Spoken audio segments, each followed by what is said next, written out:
My father left me $2 million, but my husband forged my name to steal it.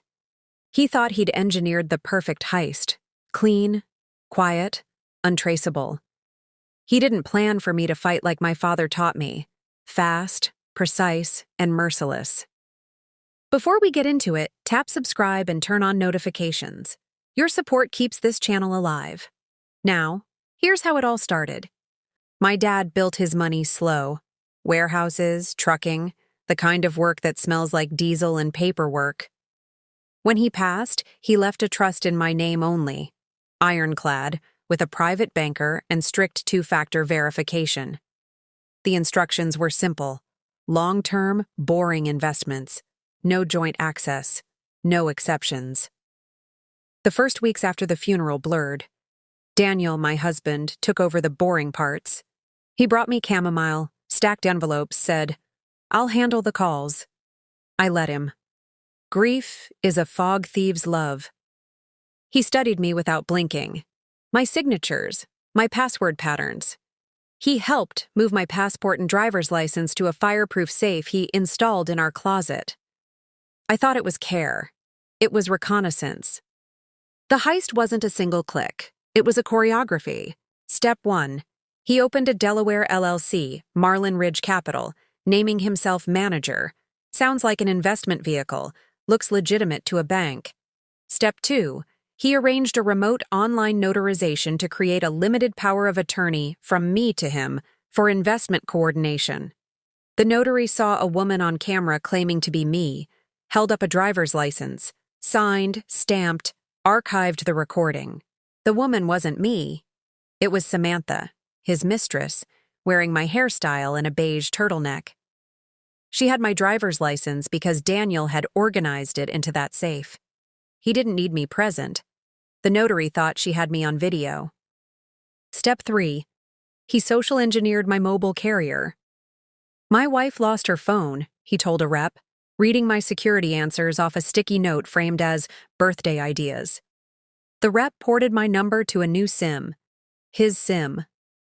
Two-factor? Now routed to him. Step 4. He logged into my email using a password he'd pieced together from our dog's name and my graduation year. He set up a filter. Any message from the bank skipped my inbox into a hidden folder labeled coupons. Clean. On transfer day, he gifted me a spa package. Disconnect, you need it. And sat in the parking lot across the street with my phone number in his pocket and Samantha at a coffee shop ready to answer any video checks. At 10:13 a.m., my phone went dead. No service. The spa receptionist said, "Happens sometimes." I used their Wi-Fi to check my email and saw a subject line, SIM change confirmation. My stomach dropped. I called my carrier from the desk phone. "You requested a number port 30 minutes ago," the woman said. "We verified your mother's maiden name." I didn't request anything. My hands shook. I opened my bank dashboard on a borrowed iPad. Locked out. MFA sent to your phone. My phone was a brick.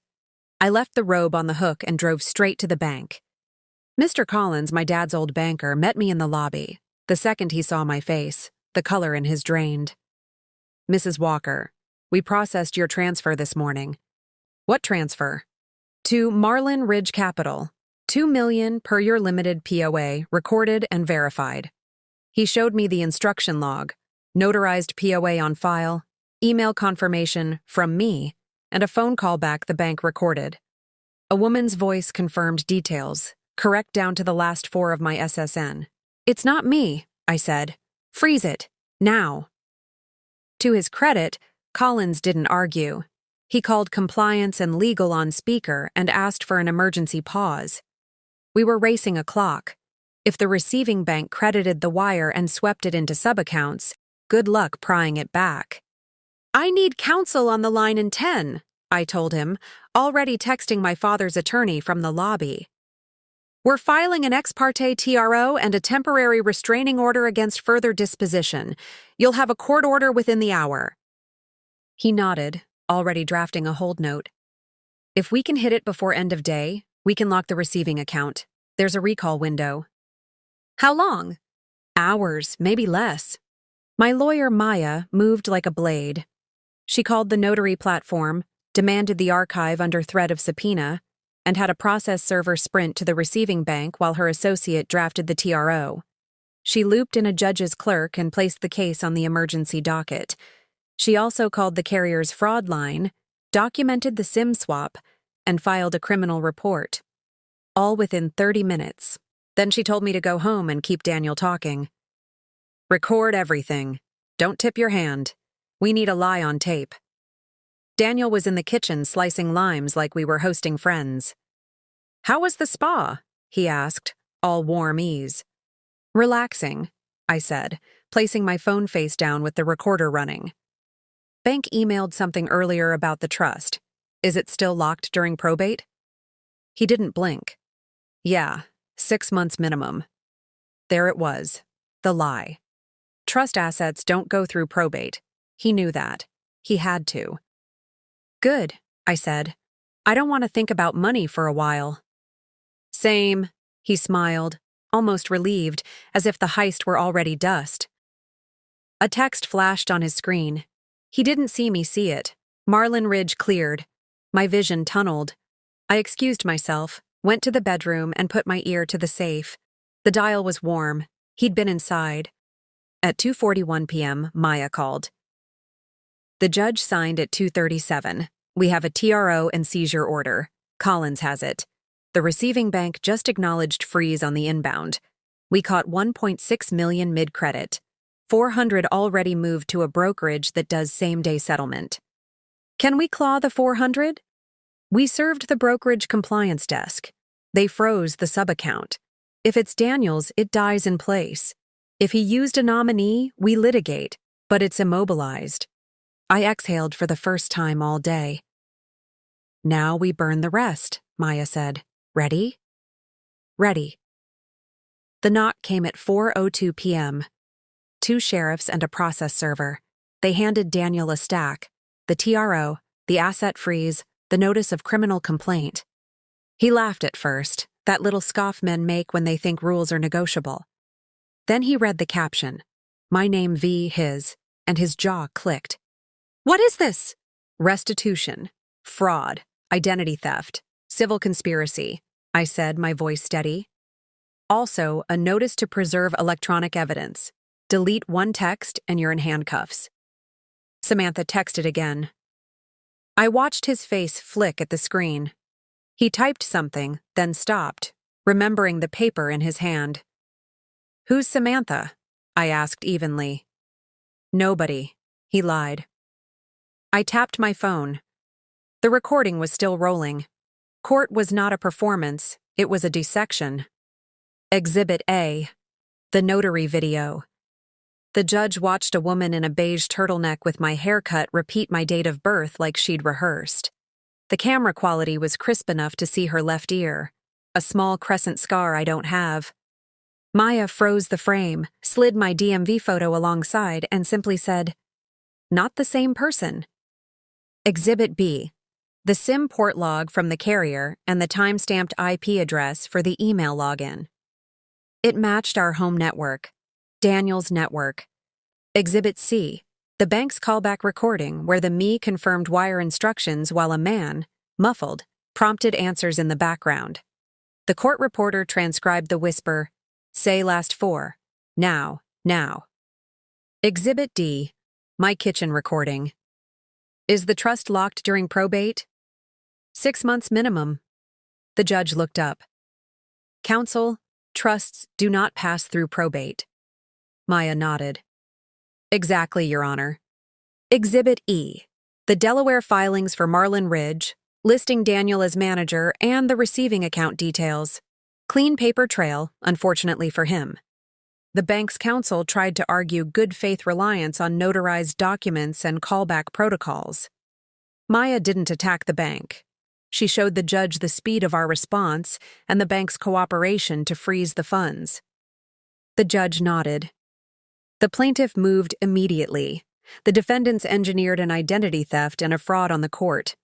Then Maya slid one more document across.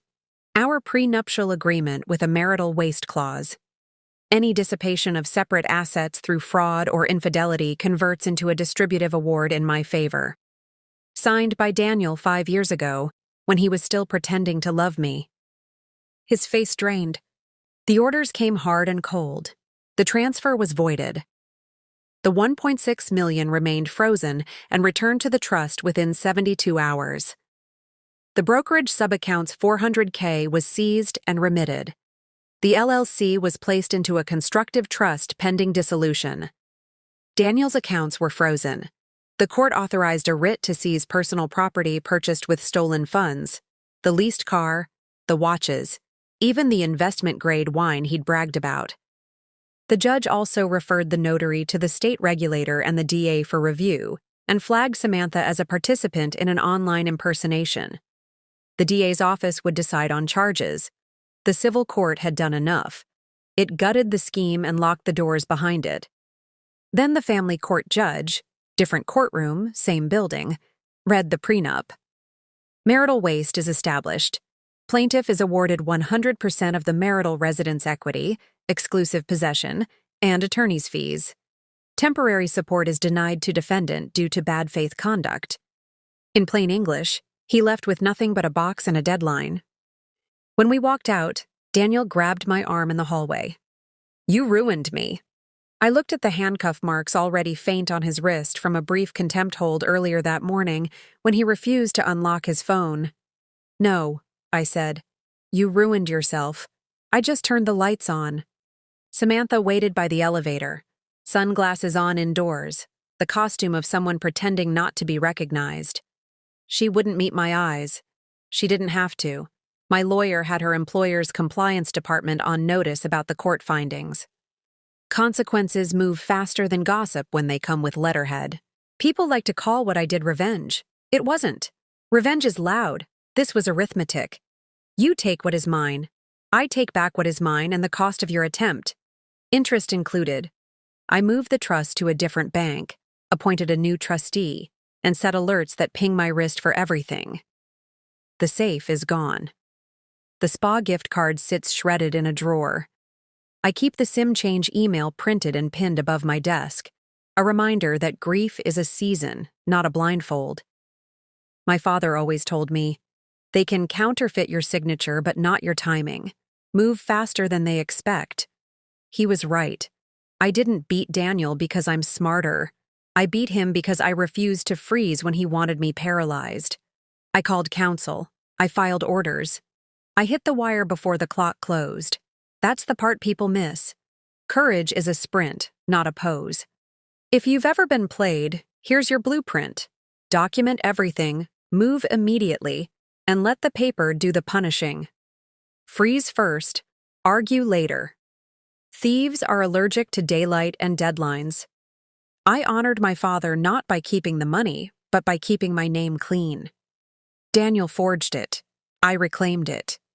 And now, when I sign anything, I linger on the last stroke, a quiet flourish that says, "Try me again and see."